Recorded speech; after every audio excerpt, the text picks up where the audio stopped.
Hi, welcome back to the garden at Anvil Airsoft TV HQ, and I'm here with Gareth Gadge Harvey to talk about British Army surplus webbing and why we think it's a really good choice for your airsoft load-bearing equipment needs. 6, 5, 4, 3, 2,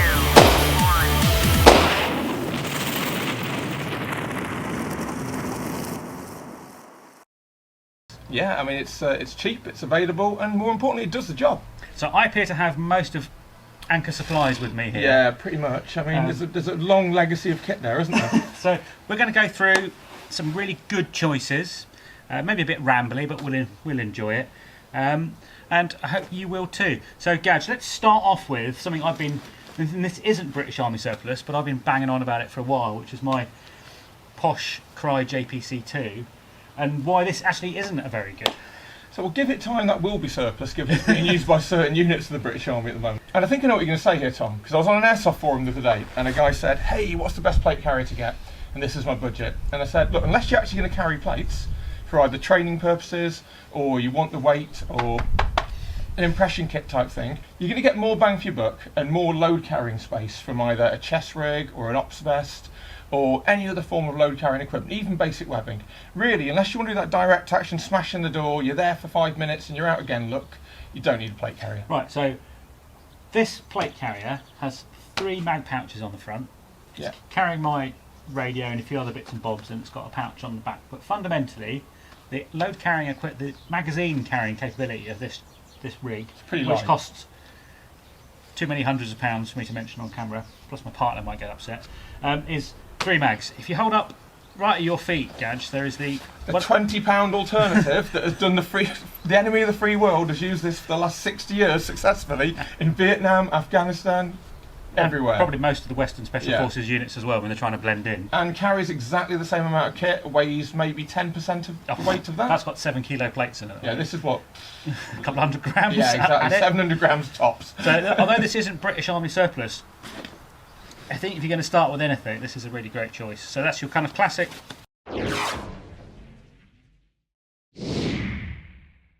But you say that, Tom, but chest rig. in the Falklands War, very early British Army chest rigs, custom-made ones, weren't far off that. Right, you see the Royal Marines wearing green 3-cell chest rigs. Well, let's have a look at your Arctis chest rig. Okay, so as I mentioned, in the Falklands War, you see things like Royal Artillery Observers, Royal Marines, etc. Some of them wearing custom-made chest rigs. Yeah. They were originally in olive drab. By the late 80s, guys are really getting switched on to these for vehicle ops, helicopter ops, because you can sit down in them properly. And a company called Arctis made this model, which I think is called the 42 or something like that. Yeah, because it was 42 Commando or something. For Royal Marines, yeah. Yeah, that first commissioned it. Mind-numbingly simple. It's DPM nylon. Actually very similar, isn't it? Yeah. 3 cells, the Velcro quick rip ones, 2 or 3 magazines in each one. Yeah. And then these big utility pouches on the side will take a water bottle, they'll take link ammo, radio, mess tin, radio. Yeah. Yeah, and then lastly you've got this mat pocket here, and it's all rubberised inside, so well, it's not waterproof, it's water repellent. So I think these kind of, let's call them basic chest rigs, because they're not fancy mole numbers, are absolutely fantastic for your basic airsofter. I mean, you've got more load carrying capacity in that than you'll need for a skirmish you've anyway. got 6 to 9 magazines you can get in that easily. Bottle of water, bottle of BBs, a couple of snacks. We like snacks on ATV. You can even keep your sight map in there if you needed to, or your bandage when you get hit. Anything extra you need to rip it out of. And you can pick these up in surplus stores now. 15, 20 quid. 15, 20 quid. I've also got here, I've got the, so British Army switched on to the fact that everyone was buying chest rigs.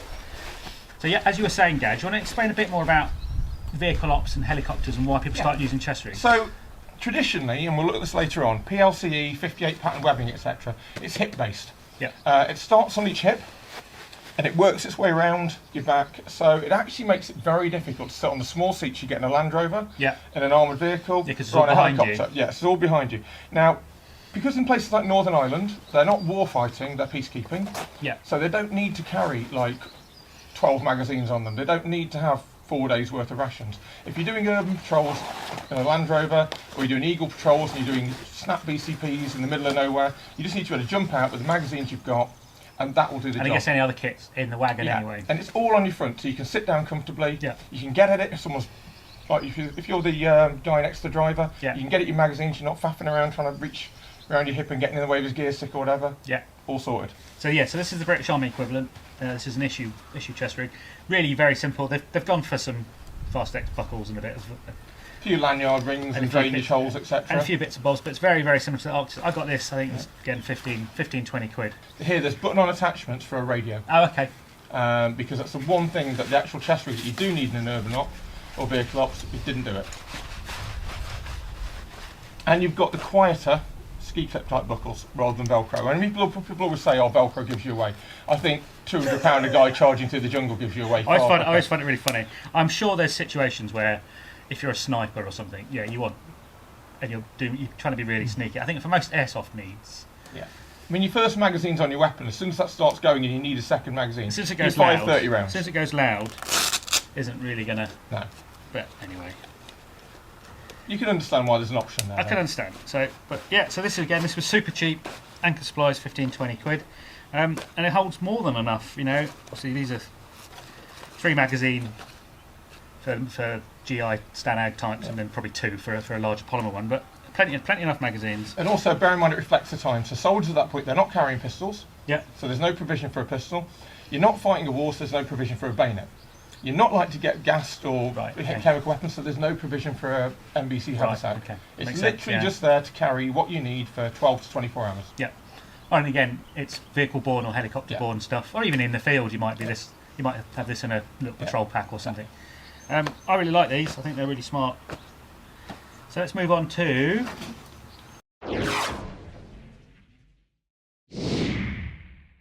the Ops Fest. British Army Ops Fest. So did these also start off as a kind of private thing, Gadge, do you know? Yeah, basically, very, very early on in the 80s, again, going back to Northern Ireland, you get the Close Observation Patrols platoons, or COP, would have their own vests made up by regimental tailors, various shops, and they were quite often as simple as a combat jacket with the sleeves ripped off with lots of extra pockets sewn on. So they became quite popular recce troops, and eventually the Army's Infantry Trials and Development Unit started trialling what they call the Ops Vest, which essentially combines the best of both worlds of a chest rig and webbing on one platform. So you've got pretty much the same ammo pouches you get in a chest rig or webbing. You've got 4 on this one, I think. Yeah, you've got 4 there, 4 there, so that's pretty much webbing based there. Yeah. You've got your big utility pouches on the sides that again will take mess tins, they'll take water, they'll take rations. Yeah. Some of them have radio pouches mounted on them. You've got these other utility pouches. Most of them have little storm loops as well to keep things dry in. Yeah. Interestingly, because pistols have started getting issued, if you unzip this side here, there's usually an integral pistol holster. This one does. And again, it's because they're no longer the preserve of drivers and officers. Well, it's also, I guess, if you are driving or something, you've got something it's handy. Something you can get to without having to. And you've got your map pockets in there. Yeah. Early ones of these, you can't carry a bayonet and you can't carry an MBC haversack. This version, you can see you've got these clips here that will let you clip your resi haversack on either side. Yeah, this has got there's clips on this side as well. So I guess you could bodger. Yeah. And you could I've seen people like hang the bayonet off the back of bayonets off the back as well. Yeah, so this was from Anchor Supplies, 15-20 quid. And they used to be very expensive at one point. I remember we started in 2000 Gadge. These were like 125 quid, and you were like super Gucci if you had one. When Gadge and me play again, I'm going to get dressed up in our British Army. I think, to be honest, there's probably more carrying space than you need for an airsoft day. Oh, this, yeah. You probably find yourself carrying things you didn't need to fill the pouches up. You get pocketitis, don't you? And you start filling stuff that you don't really need to. Sometimes having something quite minimalist, like we've already shown you, can be better because you don't start filling it full of complete chod. But for a weekender, or something like a long day where you're not going to go back and get your gas, you're not going to get your BBs, where you're out in the field for maybe 5 or 6 hours at a time, probably ideal.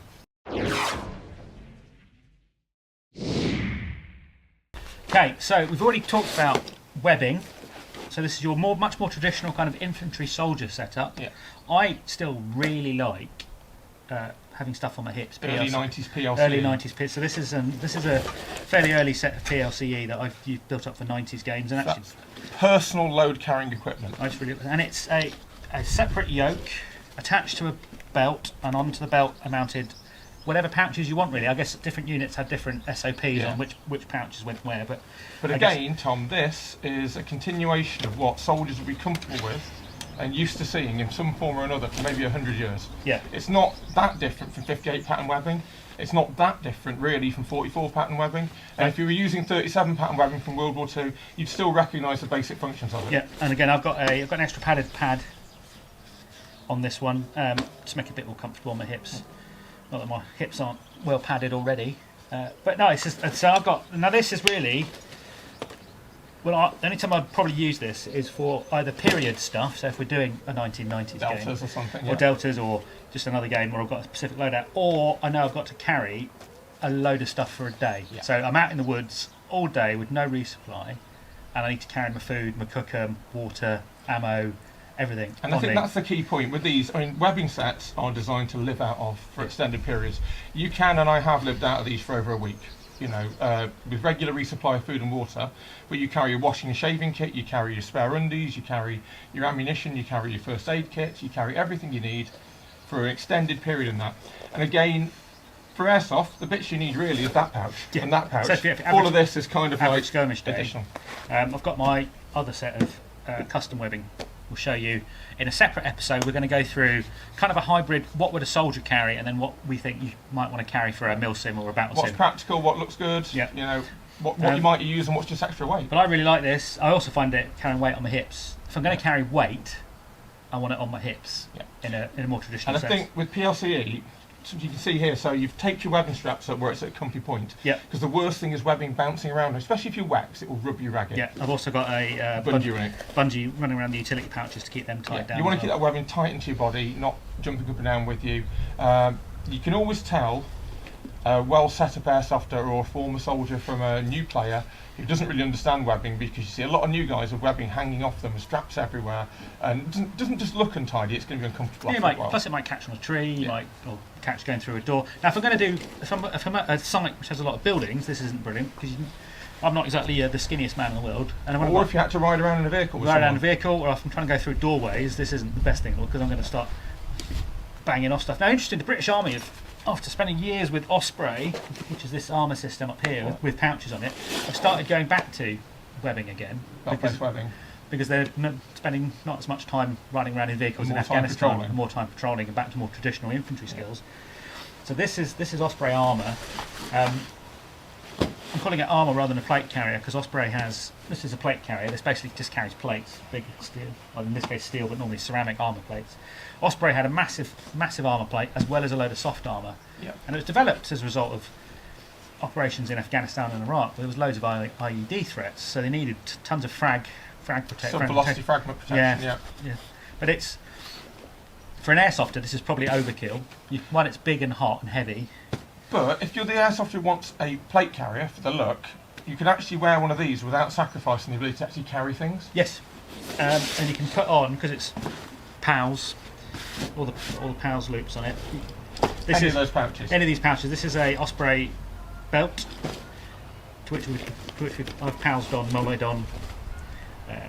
Quite a lot of utility pouches. lot of utility pouches, mag pouches, and everything else. One thing I would say, don't buy the issue battle belt. Too bad. It's just bad. It's only 2 loops. Yeah. So these pouches will flap about, as you can see, which is, as you spoke about earlier, Gadge, is what you don't want to happen. So one thing I recommend don't buy the issue battle belt. It's really not very good. I would imagine in the field that's fixed with lots of tape and zip ties. Basically, what they do is they wear it in basic, and then they buy a custom set. Yeah.